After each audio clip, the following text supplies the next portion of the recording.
Masa lagi kehilangan motivasi buat ke gereja, ada advis gak?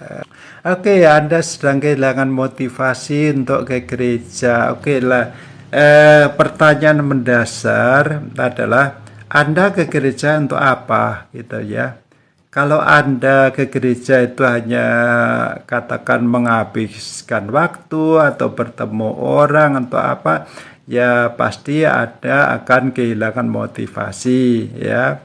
Dan Anda mungkin juga mudah dikecewakan dengan teman-teman gereja atau Pak Pendeta sendiri atau keluarga pendeta ya, mungkin akan seperti itu sehingga hilang motivasi Anda ke gereja. Jadi pertanyaan mendasar itu sebenarnya Anda untuk apa? Untuk keperluan apa Anda ke gereja itu? Gitu ya. Kalau ke gereja itu sebagai kebutuhan hati nurani untuk menyembah Tuhan bersama-sama yang lain, ya itu tidak akan kehilangan motivasi ya. Menyembah Tuhan itu bisa di rumah, bisa dimanapun juga.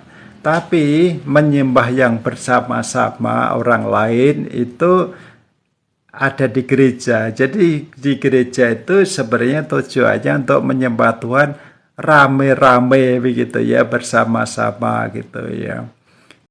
Kalau Tuhan ya bisa saja di rumah, di kantor, di sawah, di ladang, di mana saja mau menyembah Tuhan bisa gitu ya.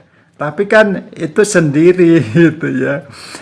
Di rumah sendiri paling dengan keluarga gitu ya. Kalau di ladang ya sendiri itu tempat-tempat apa